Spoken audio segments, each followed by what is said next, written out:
Okay guys, good morning sa ating lahat, no? Okay, sa ating mga kaibig dyan.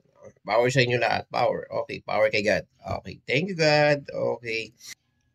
Ngayon guys, ang topic natin tungkol doon sa e-bike na waterproof daw. Meron ba kaya yun? Totoo ba yun? O edit lang? Dalawang bagay yan guys ha. Sinasabi kasi nila, ang e-bike pwede daw sa baha. Okay, pwede ba? O hindi daw napapasukan ng tubig ang mga motor nila? Uy, magandang topic yan. Gusto ko yan. Tara guys, let's go. Pag-usapan na natin to at tignan natin kung totoo ba talaga to. Let's go. Bye-bye. Okay, at andito na tayo sa sinasabi nilang hindi napapasukan ng tubig. Okay. Usaping motor to guys ha. Usaping motor ng e-bike. Ooh. Hindi ko sasabihin yung brand ng e-bike. Okay. Okay, para lang sa... Okay, yun. Hindi ko na rin pinakita kung paano babaklasin. Okay, medyo may katagalan din kasi tingnan mo naman. Iyo. Ayan. Ayan siya. Yeah. Tubig na may kalawang equals chocolate. Ayan na siya. Ito yung cover niya dito sa may fan. Nakikita naman, no? Halatang matagal na. Ini-stock na nila. Okay. Ayan. Kung pagbabasihan natin tong takip, makikita mo masyado dito sa baba. Ayan. Nababad sa tubig. Mas kalawang siya. Compare mo sa taas. No? Okay. Totoo ba guys yung sinasabi nila na may waterproof na e-bike?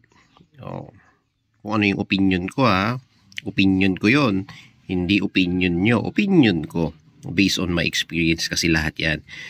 Ngayon guys, sa totoo lang, sa lahat na nakita ko, no, sinasabi nila yung sinusugod nila sa baha. Sinusugod nila sa baha. Sinusugod nila sa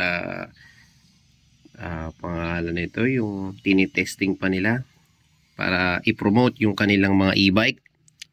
Okay, ayan. Maganda. Wala akong masabi doon. Maganda. Dagdag hype. Kumbaga na napapaisip ang talagang mga bumibili at gustong bumili ng e-bike, no?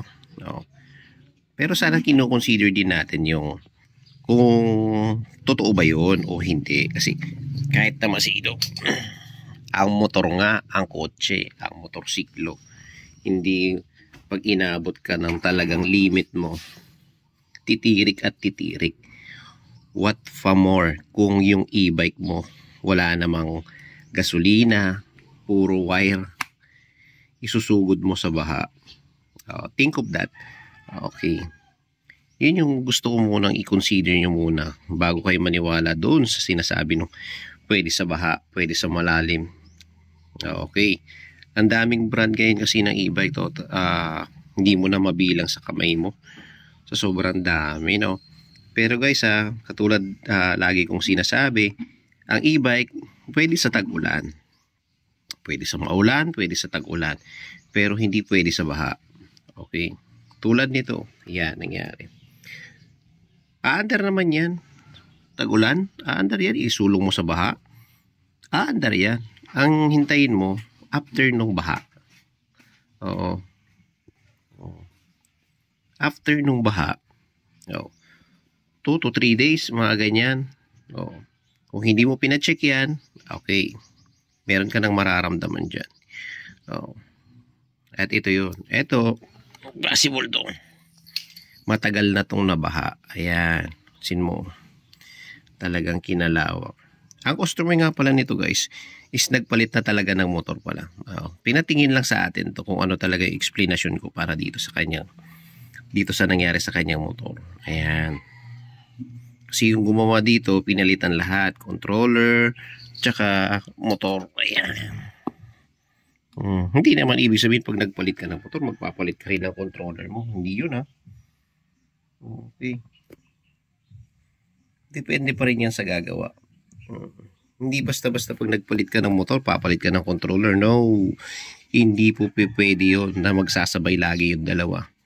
So, may times pwede magsabay. Pero pa-double check nyo muna maigi, hindi yung nagpalit ka na ng controller, magpapalit ka rin kaagad ng motor. No, hindi po yun. Bad yun. Gastos malala yun guys. Ayan. Okay. So guys, okay. Ito yung mangyayari sa ito, motor nyo. Ito yung hall sensor. Ayan. Yung hall sensor niya nagawa na rin. Ayun o. Makita ba? Nagawa na rin pala. Meron na strap. Ni-repair na. Ayan din o. Ni-repair na. Alatado mo nang ma-strap eh. Makikita mo.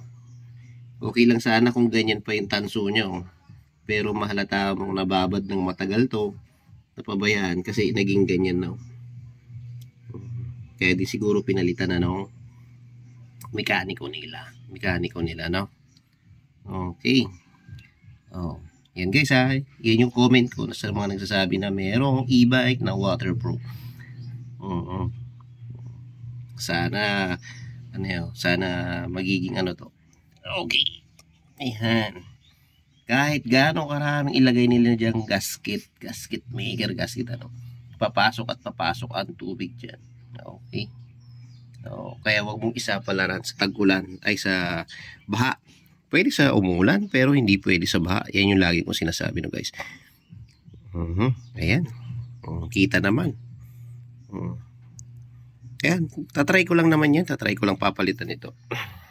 Kaya lang naman pinadala kung mapapagana ko pa. Kung hindi. Wala namang problema dun sa ano. At least pinakita niya. Pinatesting niya lang. At yun naman ang nakita natin. No? Okay guys. Tapos na naman ang ating video no guys. Kaya paalala ko lang guys no. Basta na umuulan at may baha, huwag mong isasapalaran ang e-bike mo. Okay? Pasensya sa boses ko at medyo masama pa rin ang pakiramdam natin no guys. Kaya ayan. Ingat ang lahat. Okay.